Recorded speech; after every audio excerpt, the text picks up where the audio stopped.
प्रणाम मित्रों। कुलदीप भगत online classes में पुनः स्वागत है आपका। आज अपन बात करेंगे भारतीय स्वतंत्रता संघर्ष है। भारतीय तो स्वतंत्रता संघर्ष के अंदर 1885 से 1919 तक के संदर्भ में अपन क्या करेंगे, बात करेंगे। देखिए, भारतीय स्वतंत्रता संघर्ष देखिए सर, 3 चरण है इसके। चरण कितने हैं? 3 चरण हैं। पहला चरण देखिए, प्रथम है 1885 से 1905। इस चरण का नाम है उदारवादी युग। उदारवादी युग। इसके जो प्रमुख नेता थे इस युग के, कौन कौन से थे? दादा भाई नौरोजी, फिरोज शाह मेहता, गोखले, गोपाल कृष्ण गोखले, केटी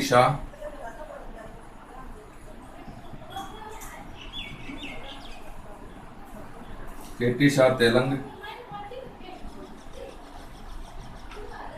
बदरुद्दीन तैयबजी और सुरेंद्रनाथ बनर्जी। ये इस दल के नेता थे। इनकी जो नीति थी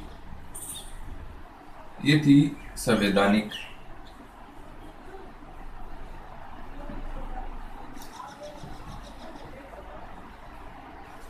संवैधानिक तरीका था इनका।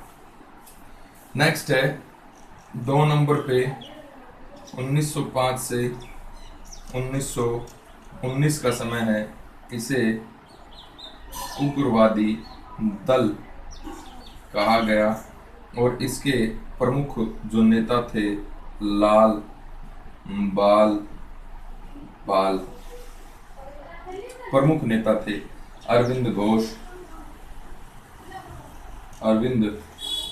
घोष और सरदार पटेल। इनकी जो नीति थी ये थी उग्र एवं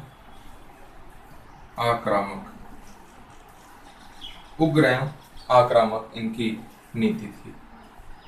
तीसरा जो चरण है ये 1919 से 1947 तक का युग है। इसे गांधी युग के नाम से जानते हैं। इसके अंदर जो नेता थे स्वयं गांधी प्रमुख नेता, इसके बाद में JL नेहरू, इसके बाद में सरदार पटेल प्रमुख नेता थे। इनकी जो नीति थी ये थी संघर्ष, समझौता, वापस संघर्ष। ये इनकी नीति थी। नेक्स्ट अपन देखें भारतीय राष्ट्रीय आंदोलन की शुरुआत है। यह 1885 में कांग्रेस की स्थापना से मानी जाती है। और कांग्रेस की स्थापना अपन ने कर ली। कांग्रेस के बारे में महत्वपूर्ण दल, इसके बाद कांग्रेस के बाद महत्वपूर्ण दल है, ये अपन ने कर लिए। तो देखिए, यानी उदारवाद जो है ये करीब करीब अपन ने कर लिया। अब अपन बात करेंगे उदारवादियों की सफलता। उदारवादियों की सफलता देखिए, 1886 के अंदर में लोक सेवा आयोग की स्थापना हुई और भारत और इंग्लैंड में एक साथ परीक्षा कराने पर सहमति।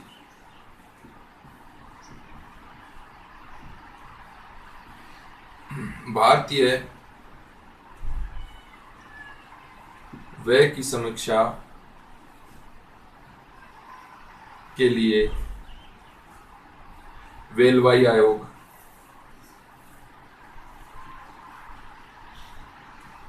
की स्थापना हुई। वेलवाई आयोग की क्या हुई? स्थापना हुई। ये उदारवादियों की सफलता थी। देखिए, अपन बात करते हैं भारतीय राष्ट्रीय संघर्ष के बारे में। तो भारतीय राष्ट्रीय संघर्ष है ये, इसके अंदर अपन देखेंगे 1885 से लेकर के 1919 तक की अपन बात करेंगे। वैसे तो 1885 से लेकर के 1947 तक भारतीय संघर्ष ही रहता है, लेकिन अपन इसके अंदर बात करेंगे 1919 तक की। उसके बाद में आपकी जो क्रांतिकारी गतिविधियां हैं उसके अंदर ये समय अपन काउंट ओवर कर लेंगे। देखेंगे 1885 से 1905 तक का जो समय है यह उदारवाद के नाम से जाना जाता है। इसके जो प्रमुख नेता थे दादा भाई नौरोजी, फिरोज शाह मेहता, गोपाल कृष्ण गोखले, केटी शाह तेलंग, बदरुद्दीन तैयब जी, सुरेंद्र नाथ बनर्जी। इनकी जो नीति जो थी यह संवैधानिक तरीका था इनका। क्या था इनका तरीका? संवैधानिक था। अच्छा, नेक्स्ट अपन बात करें 1905 से 1919 का जो समय है यह किस नाम से जाना जाता है? उग्रवादी दल के नाम से जाना जाता है। इसके अंदर जो नेता थे वो कौन कौन थे? लाला लाजपत राय, बाल गंगाधर तिलक, विपिन चंद्रपाल, अरविंद घोष, सरदार पटेल। नेक्स्ट देखेंगे इनकी जो नीति थी यह उग्र और आक्रामक नीति के रूप में ये जाने जाते थे।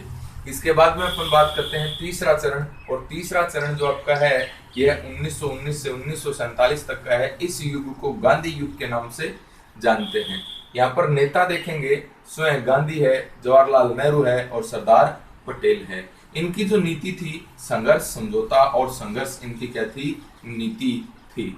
भारतीय राष्ट्रीय आंदोलन की शुरुआत है 1885 से कांग्रेस की स्थापना से मानी जाती है।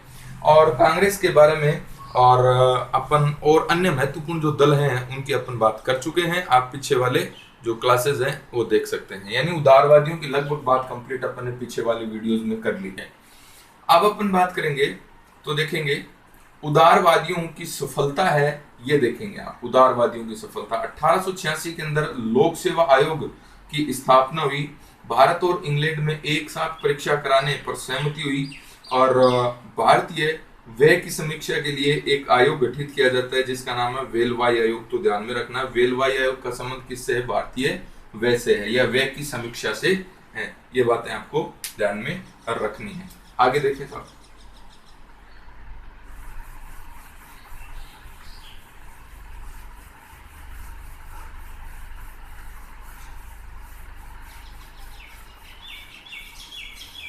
अब अपन बात करेंगे उग्रवादी दल के बारे में।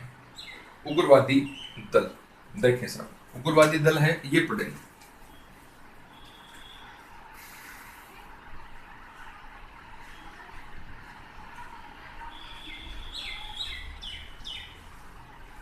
उग्रवादी दल 1905 से 1919 का समय जो है यह उग्रवादी दल का है।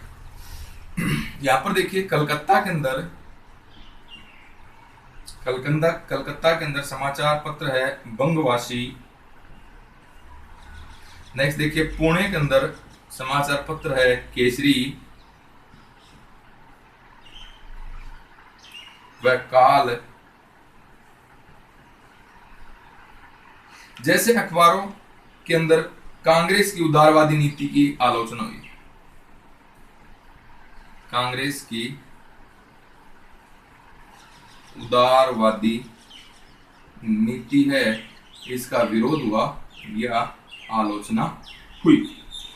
नेक्स्ट है विवेकानंद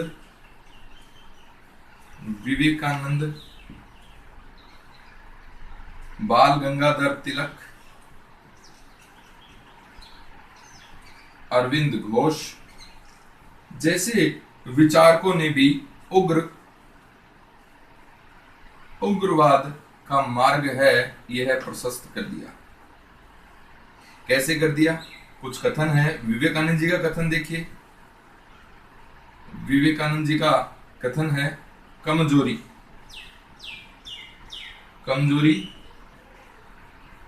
पाप है, कमजोरी मृत्यु है। ये कथन किसका है? स्वामी विवेकानंद का है। इसके बाद में बाल गंगाधर तिलक का कथन है, तो ये देखेंगे, स्वराज्य मेरा जन्म सिद्ध अधिकार है,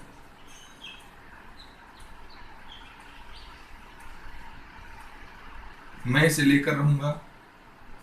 नेक्स्ट है अरविंद घोष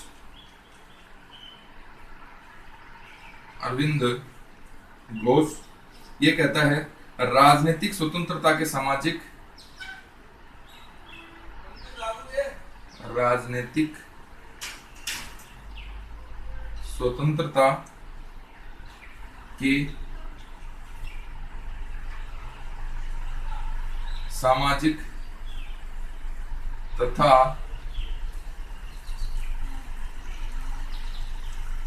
शैक्षणिक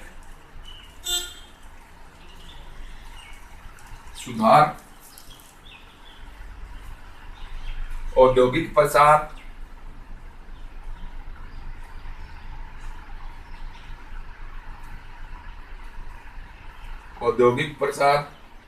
एक जाति की नैतिक उन्नति,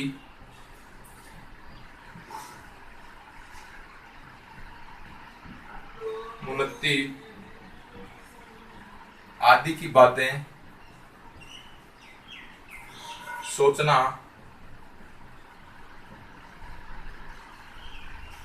मूर्खता की चरम सीमा है। ये सब कथन किसका है? अरविंद घोष का है। विपिन चंद्र पाल क्या कहता है?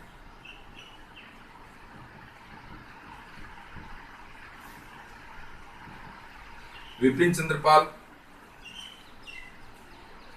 सरकार मेरे पास आकर कहे स्वराज ले लो, तो मैं कहूंगा उपहार के लिए धन्यवाद, लेकिन मैं उस वस्तु को स्वीकार नहीं कर सकता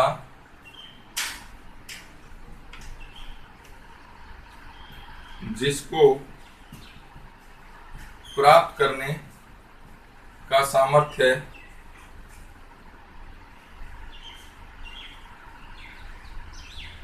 मुझ में नहीं। ये कथन साहब विपिन चंद्र पाल का है। गुरुदास बनर्जी ने बंगाल के अंदर राष्ट्रीय शिक्षा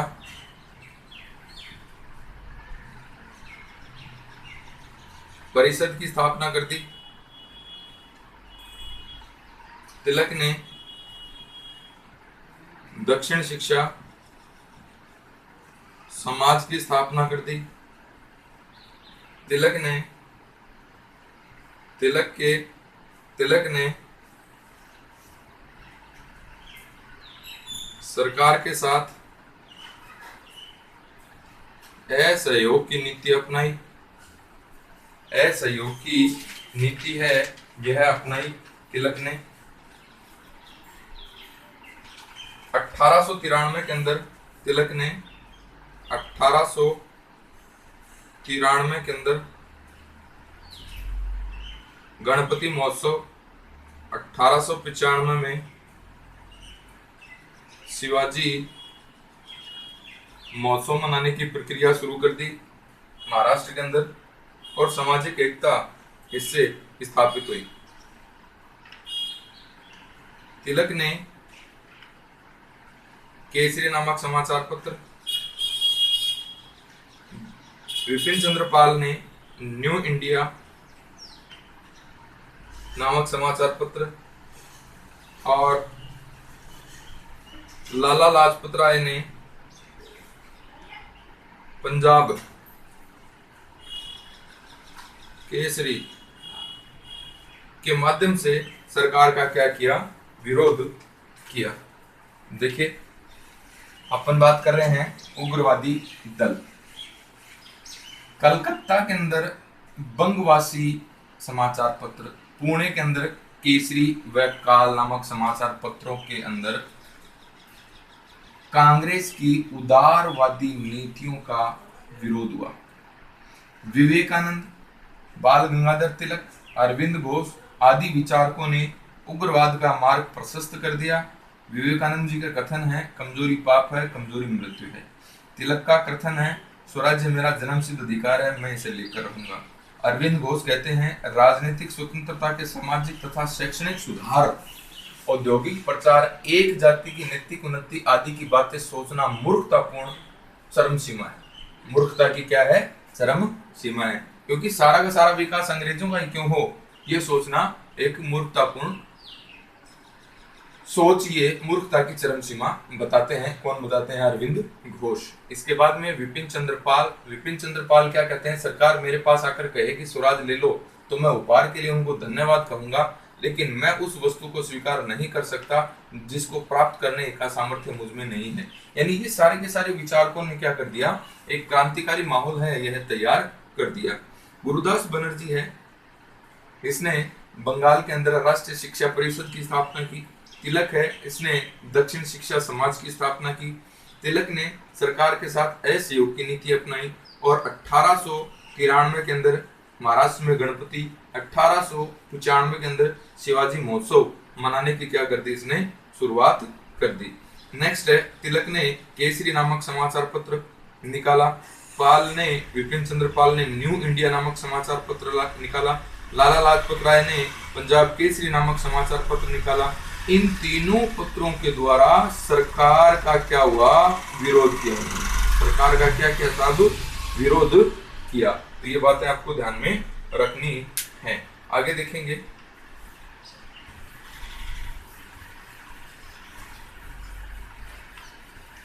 आगे देखिए आप,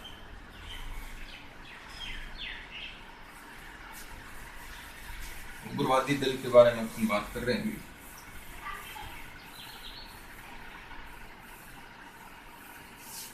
उग्रवादी दल है, ये अपना चल रहा है।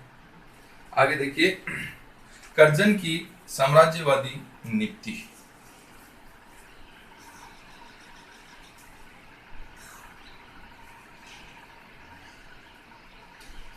कर्जन की साम्राज्यवादी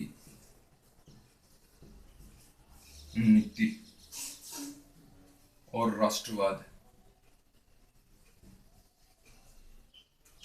कर्जन की साम्राज्यवादी नीति और राष्ट्रवाद। भारत में लॉर्ड कर्जन का काल, कर्जन का जो काल है यह है भारत के अंदर ब्रिटिश साम्राज्य का उच्च बिंदु था। ब्रिटिश साम्राज्य का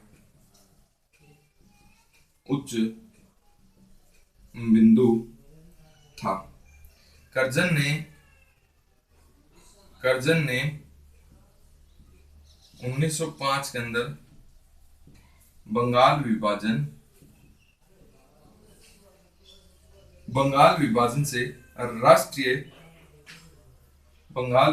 से भारतीय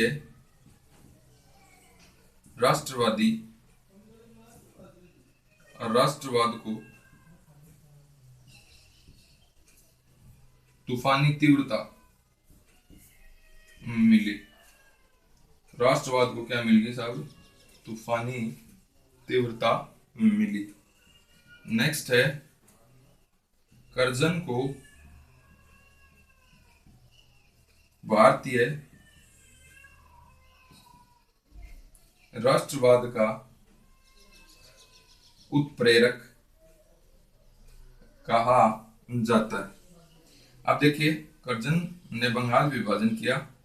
बंगाल विभाजन, बंगाल विभाजन, बंगाल विभाजन है, बंगाल के दो हिस्से कर दिए गए। एक का नाम बंगाल रखा। यह है, इसके अंदर कौन कौन सा क्षेत्र शामिल होता था? पश्चिमी बंगाल, पश्चिमी बंगाल, बिहार और उड़ीसा। इसकी जो राजधानी है, इसकी राजधानी कलकत्ता रखी जाती है और इसका उप गवर्नर है, यह कौन रहता है? फ्रेजर। उप गवर्नर कौन रहता है साहब? फ्रेजर रहता है। इसके बाद में दूसरा जो भाग रहा, ये इसे कहा जाता है पूर्वी बंगाल। पूर्वी बंगाल, इसके अंदर कौन कौन से क्षेत्र आते थे? ढाका, चटगांव, राजशाही, असम, राजशाही असम, ये इसके अंदर आते थे। इस क्षेत्र की राजधानी थी ढाका। इस क्षेत्र की राजधानी ढाका थी। और यहाँ पर जनसंख्या देखें अपन, जनसंख्या पूर्वी बंगाल की 1,80,00,000 तो थे मुसलमान और 1,20,00,000 जो थे ये थे हिंदू। यहाँ का जो उप गवर्नर था, उप गवर्नर, इसका नाम था बेम फाइल्ड फुलर। यहाँ पर जो जनसंख्या थी, जनसंख्या 4,20,00,000 हिंदू थे और 90 लाख मुसलमान थे। 90 लाख मुस्लिम थे। नेक्स्ट देखिए, बेमफाइड फुलर के द्वारा मुसलमानों को अपनी चहेती पत्नी के रूप में उल्लेख किया है।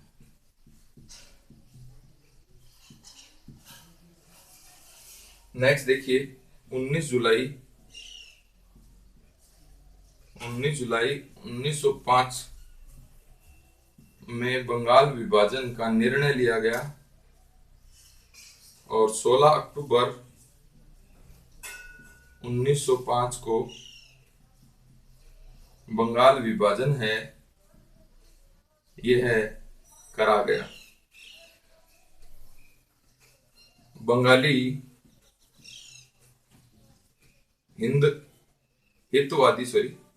हितवादी संजीवनी जैसे अखबारों के अंदर बंगाल विभाजन का क्या हुआ?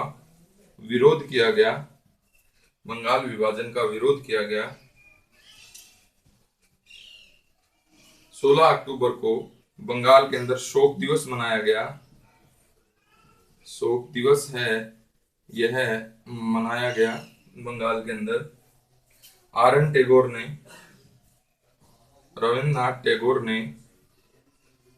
रविंद्रनाथ टैगोर के सुझाव पर राखी बंधन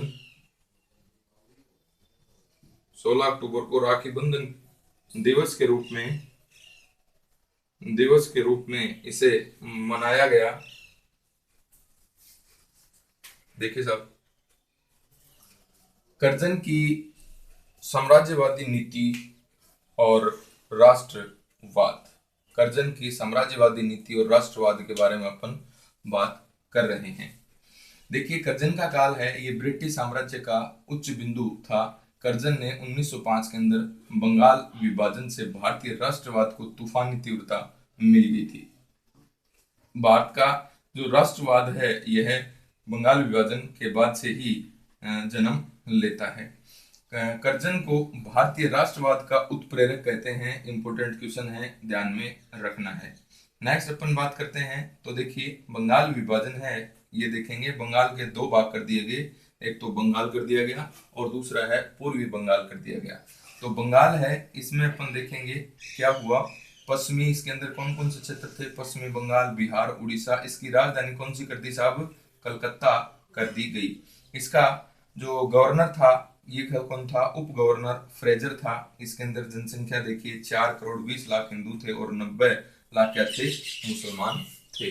पूर्वी बंगाल देखेंगे तो इसमें ढाका, चटगांव और राजशाही और असम का क्षेत्र आता था और इसकी राजधानी क्या थी साहब, कलकत्ता थी। यहाँ पर जनसंख्या 1 करोड़ 80 लाख मुसलमान थे, 1 करोड़ 20 लाख क्या थे, हिंदू थे। उप गवर्नर है, इसका कौन था, बेमफ्राइड फुलर इसका उप गवर्नर था। और फुलर का कथन है मुसलमानों को अपनी चेती पत्नी के रूप में इसने उल्लेख किया है। 19 जुलाई 1905 को विभाजन का निर्णय लिया गया। 16 अक्टूबर 1905 को बंगाल का विभाजन है यह कर दिया गया। बंगाली हितवादी और संजीवनी नामक समाचार पत्रों में बंगाल विभाजन का कड़ा विरोध हुआ। 16 अक्टूबर को शोक दिवस के रूप में मनाया गया। RN टैगोर ने 16 अक्टूबर को राखी बंधन दिवस के रूप में मनाया। आगे देखिए,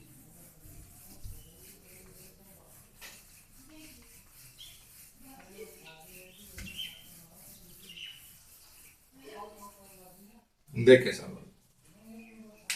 नेक्स्ट अपन बात करें तो देखिए राखी बंधन अपन ने RN टैगोर के सुझाव पर मनाया। इसके बाद में है वंदे मातरम।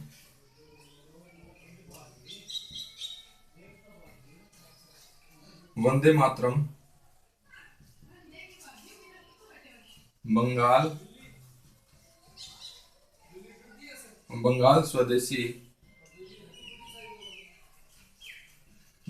स्वदेशी आंदोलन का प्रमुख गीत बन गया। विभाजन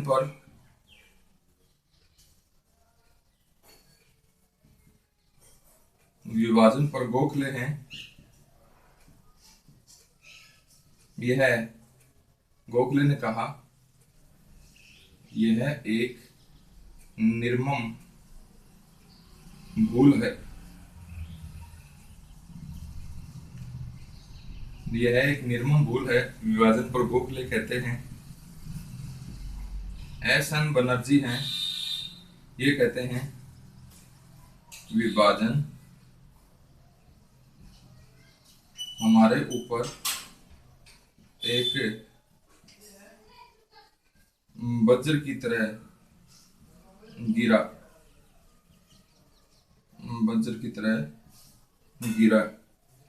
गोखले ने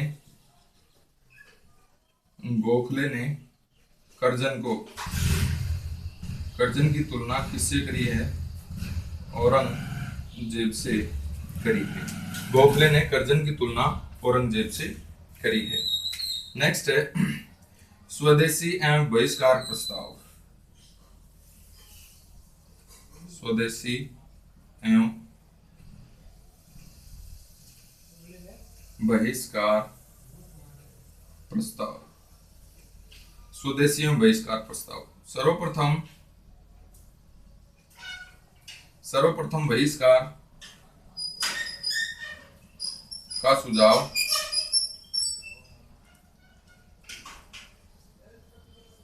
संजीवनी के संपादक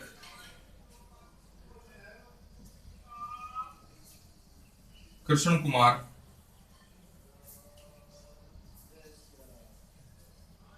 मित्र ने अपने अंक में 13 जुलाई 1905 के अंक में दिया।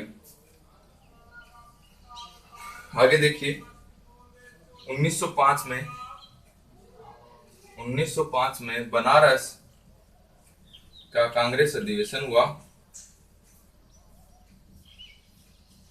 जिसके अध्यक्ष थे गोपाल कृष्ण गोखले। यहां पर स्वदेशी व बहिष्कार आंदोलन का समर्थन किया गया।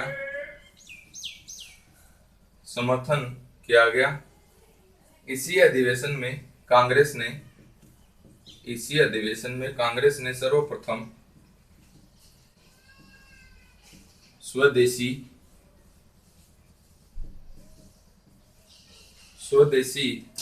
के प्रस्ताव को अपनाया। स्वदेशी के प्रस्ताव को अपनाया। 1906 में कलकत्ता अधिवेशन के अध्यक्ष थे दादा भाई नौरोजी। स्वराज की प्रथम बार मांग यह की गई। इसी अधिवेशन में स्वराज, स्वदेशी, बहिष्कार एवं राष्ट्रीय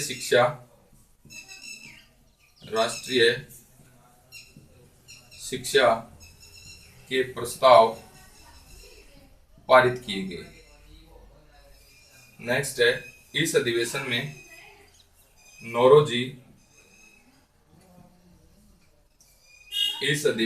नौरोजी का अध्यक्षीय भाषण है। यह मोहम्मद अली ने पढ़ा।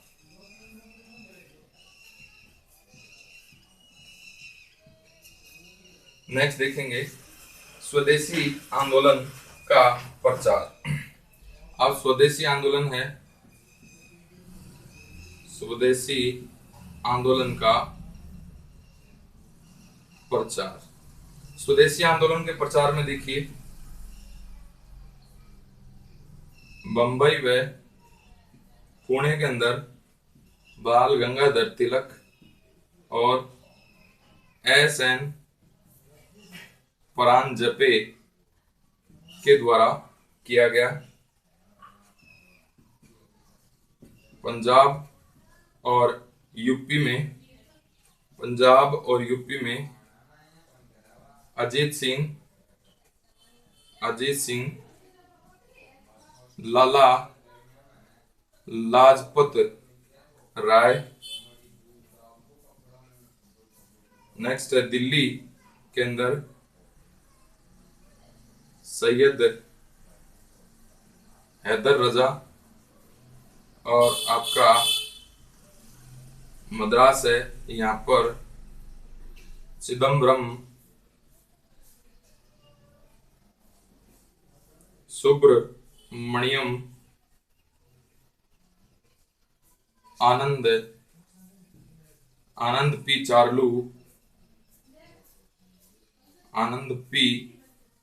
चार्लू और टी.एम.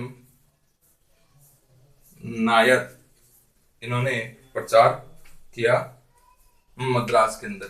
देखिए, वंदे मातरम बंगाल स्वदेशी आंदोलन का प्रमुख गीत बन गया। वंदे मातरम बंकिम चंद्र चटर्जी का। नेक्स्ट है, विभाजन को गोखले ने कहा यह एक निर्मम भूल है। एस.एन. बनर्जी ने विभाजन को कहा विभाजन हमारे ऊपर एक वज्र की तरह गिरा है। गोखले ने कर्जन को औरंगजेब से इसकी तुलना की। अच्छा क्वेश्चन है। स्वदेशी एवं बहिष्कार प्रस्ताव, सर्वप्रथम बहिष्कार का सुझाव है ये संजीवनी नामक समाचार पत्र में। इंपोर्टेंट बात है, ध्यान रखना भाई। कौन सा समाचार पत्र है? संजीवनी नामक समाचार पत्र का संपादक कौन है? कृष्ण कुमार मित्र के द्वारा 13 जुलाई 1905 के अंदर इस अंक के अंदर लिखा गया कि क्या करें? बहिष्कार करें अंग्रेज सरकार का। तो संजीवनी के अंदर सर्वप्रथम बहिष्कार का सुझाव दिया गया, किसने? कृष्ण कुमार मित्र ने। ये संजीवनी के संपादक थे कृष्ण कुमार मित्र। 1905 के अंदर बनारस अधिवेशन है। 1905 के अंदर बनारस अधिवेशन हुआ कांग्रेस का, जिसके अध्यक्ष गोपाल कृष्ण गोखले थे। यहाँ पर स्वदेशी और बहिष्कार आंदोलन का समर्थन किया गया, इंपोर्टेंट बात है। कांग्रेस ने सर्वप्रथम स्वदेशी आंदोलन के प्रस्ताव को स्वीकार कर लिया, यानी अपनाया। 1906 के अंदर कलकत्ता अधिवेशन हुआ, जिसका अध्यक्ष दादा भाई नौरोजी बने। इन्होंने स्वराज का सर्वप्रथम मांग की, यहाँ पर स्वराज की मांग की। स्वदेशी, स्वराज और बहिष्कार एवं राष्ट्रीय शिक्षा के प्रस्ताव को पारित किया गया, और नौरोजी का अध्यक्षीय भाषण है, ये मोहम्मद अली के द्वारा पढ़ा गया। ये भी इंपॉर्टेंट एक बात यहाँ पर बन जाती है। स्वदेशी आंदोलन का प्रचार है, देखिए कहाँ पर किस किसने किया। बंबई और पुणे के अंदर किसने किया? तिलक और एस.एम. परांजपे ने किया। पंजाब और यूपी के अंदर अजीत सिंह और लाला लाजपत राय ने किया। दिल्ली के अंदर सैयद हैदर रजा ने किया। मद्रास के अंदर चिदम्बरम ने किया। सुब्रमण्यम ने किया। आनंद पी चार्लू और टी.एम. नायर द्वारा क्या किया गया? स्वदेशी आंदोलन का प्रचार प्रसार किया गया। आगे देखिए,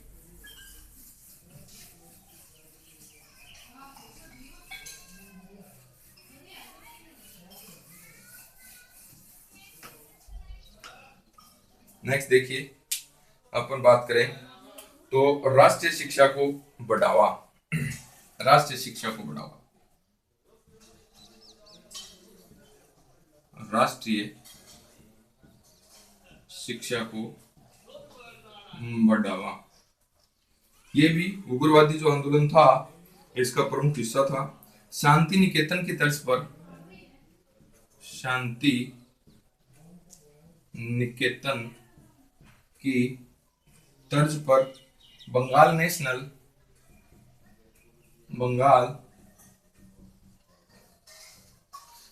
नेशनल कॉलेज की स्थापना की गई। कॉलेज की स्थापना की गई, जिसके प्रिंसिपल कौन थे? अरविंद घोष, ये इस कॉलेज के प्रिंसिपल थे। 15 अगस्त 1906 को राष्ट्रीय शिक्षा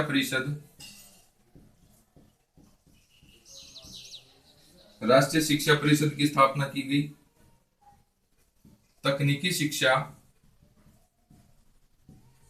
तकनीकी शिक्षा में बंगाल टेक्निकल इंस्टीट्यूट की स्थापना हुई। आर.एन. टैगोर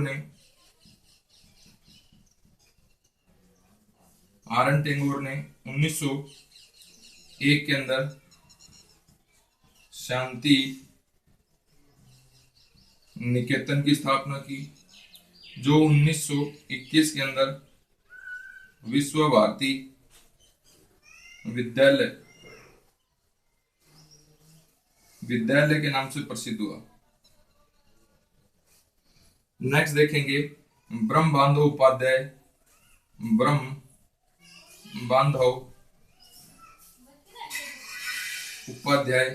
ने आर.एन. टैगोर को सर्वप्रथम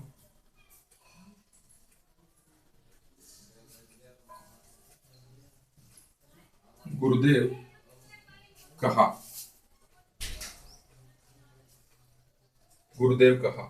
आर.एन.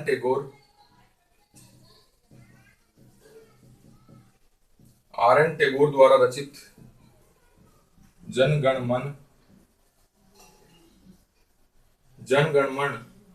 भारत का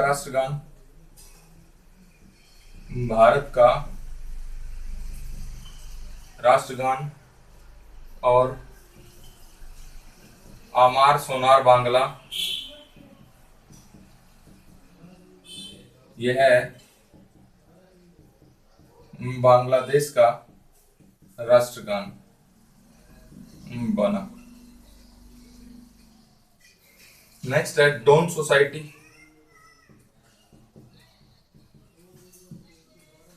डॉन सोसाइटी। 1902 के अंदर सतीश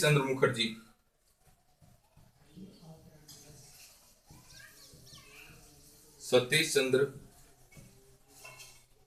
मुखर्जी द्वारा स्थापित। इसके सदस्य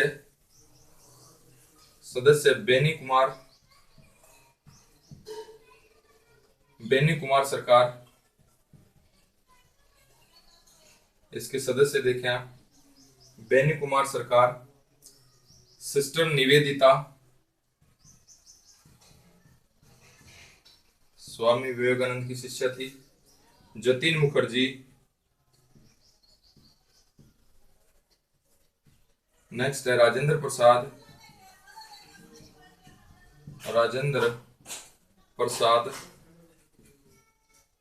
राधा कुमुद मुखर्जी,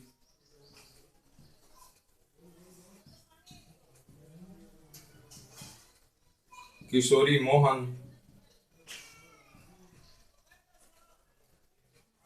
रविंद्र नारायण घोष,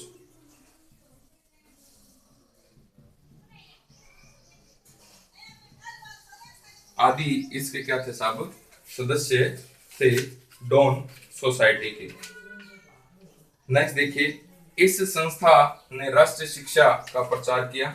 ये डॉन सोसाइटी है, इसने क्या किया था साहब, राष्ट्रीय शिक्षा का प्रचार है इसने किया। और दक्षिणा रंजन मित्र, इंपोर्टेंट क्वेश्चन है ये, क्वेश्चन आया हुआ है। दक्षिणा रंजन मित्र के द्वारा ठाकुर मार झूली नामक एक रचना करी गई और इसे हिंदी में इसका नाम है दादी माँ की कथाएं। इसने यह कृति लिखी थी, किसने, दक्षिणा रंजन मित्र ने। इसके बाद में इंडियन स्कूल ऑफ आर्ट की बात अपन करेंगे, पहले इसको देख लेते हैं। राष्ट्रीय शिक्षा को बढ़ावा, यह भी एक उग्रवादी आंदोलन या स्वदेशी आंदोलन का क्या था, पार्ट था। स्वदेशी आंदोलन में ही यह कहा गया था कि राष्ट्रीय शिक्षा को क्या दिया जाए, बढ़ावा दिया जाए। देखिए, शांति निकेतन की तर्ज के ऊपर बंगाल नेशनल कॉलेज की स्थापना की गई, जिसका प्रिंसिपल कौन था, अरविंद घोष। 15 अगस्त 1906 में राष्ट्रीय शिक्षा परिषद की क्या करी गई साहब, स्थापना की गई। तकनीकी शिक्षा में बंगाल के अंदर टेक्निकल इंस्टीट्यूट की स्थापना हुई। आर.एन. टैगोर के द्वारा 1901 में शांति निकेतन की स्थापना हुई और यह 1921 के अंदर विश्व भारती विद्यालय के नाम से जाना गया। ब्रह्म बांधव उपाध्याय ने आर.एन. टैगोर को सर्वप्रथम क्या कहा, गुरुदेव कहा। इंपोर्टेंट क्वेश्चन है, ब्रह्म बांधव उपाध्याय ने रविन्द्रनाथ टैगोर को सर्वप्रथम क्या कहा, गुरुदेव कहा। रविन्द्रनाथ टैगोर जो है एक ऐसे शख्स हैं जो दो देश हैं उनके राष्ट्रगान इनके द्वारा लिखे गए हैं। जैसे भारत का राष्ट्रगान जन गण मन है, ये इनके द्वारा रचित है, और बांग्लादेश का राष्ट्रगान आमार सोनार बांग्ला भी इनके द्वारा रचित है। तो दोनों की दोनों चीजें हैं, यह इंपोर्टेंट है। डॉन सोसाइटी है, 1902 के अंदर सतीश चंद्र मुखर्जी ने डॉन सोसाइटी की स्थापना करी थी। देखिए, इसके जो सदस्य हैं, इंपोर्टेंट सदस्य बनते हैं, बेनी कुमार सरकार, सिस्टर निवेदिता, जतिन मुखर्जी, राजेंद्र प्रसाद, राधा कुमुद मुखर्जी, किशोरी मोहन, रविंद्र नारायण घोष, ये क्या थे, डॉन सोसाइटी के सब सदस्य थे। अब देखिए, राष्ट्रीय शिक्षा का प्रचार है, जिसमें देखिए इस सोसाइटी ने क्या किया था, राष्ट्रीय शिक्षा का प्रचार किया था। दक्षिणा रंजन मित्र है, इसमें देखिए आप, दक्षिणा रंजन मित्र ने ठाकुर मार झूली नामक एक ग्रंथ रचा था। इंपोर्टेंट है, ये एग्जाम में पूछा हुआ है। ठाकुर मार झूली, इसका अर्थ होता है दादी माँ की कथाएं इसने क्या करी थी, लिखी थी। दादी माँ की कथाएं लिखी। आगे देखिए,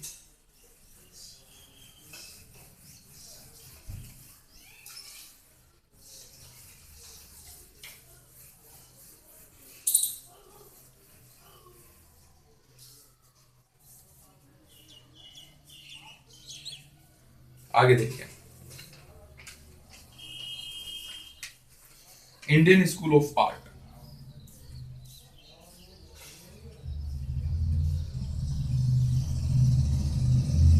Indian school of art, Indian school of art. देखिए स्वदेशी आंदोलन,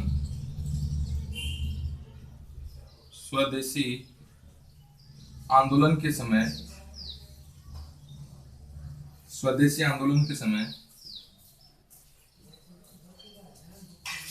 राष्ट्रीय चित्रकला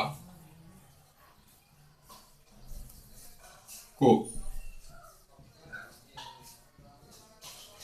राष्ट्रीय चित्रकला को प्रोत्साहन देने के लिए,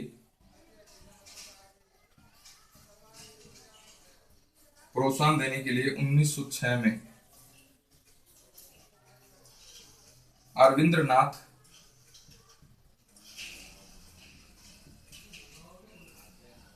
ठाकुर के द्वारा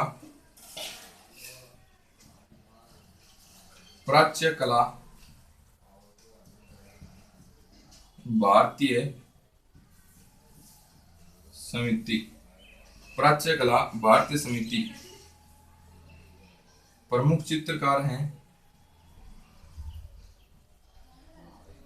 अवनिंद्र नंदलाल घोष, सुरेंद्रनाथ गांगुली,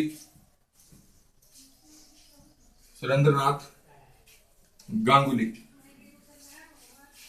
नेक्स्ट देखिए मुस्लिम लीग की स्थापना।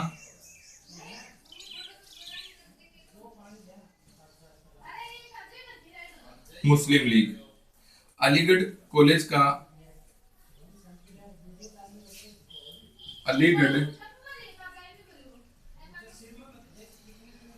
अलीगढ़ कॉलेज का जो प्राचार्य था ये था आर्चबोल्ड, आर्चबोल्ड, आर्चबोल्ड एवं तत्कालिक वायसराय लॉर्ड मिंटो के निजी सचिव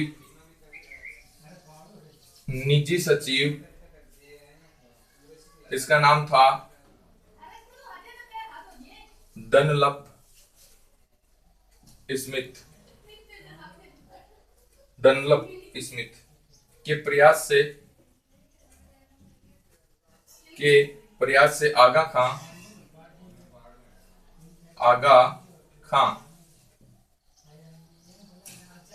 खां के नेतृत्व में 36 मुसलमानों का एक प्रतिनिधिमंडल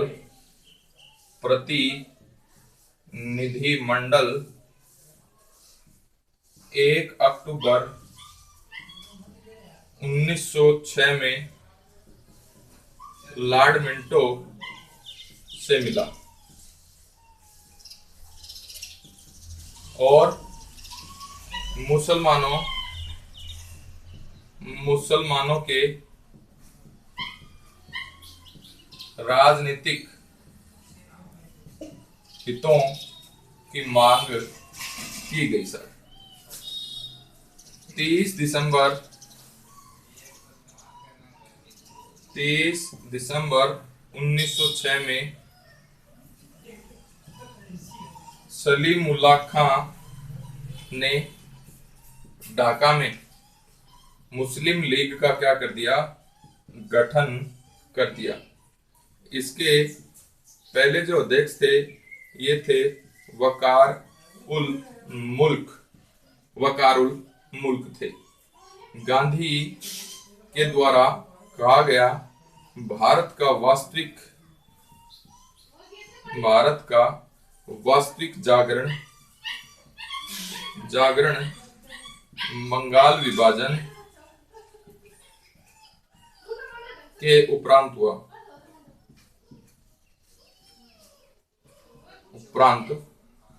हुआ कि गांधी के द्वारा कहा गया। देखिए अपन बात करते हैं इंडियन स्कूल ऑफ आर्ट स्वदेशी आंदोलन के समय राष्ट्रीय चित्रकला को प्रोत्साहन देने के लिए 1906 में अरविंद्रनाथ ठाकुर के द्वारा प्राच्य कला भारतीय समिति की स्थापना की गई।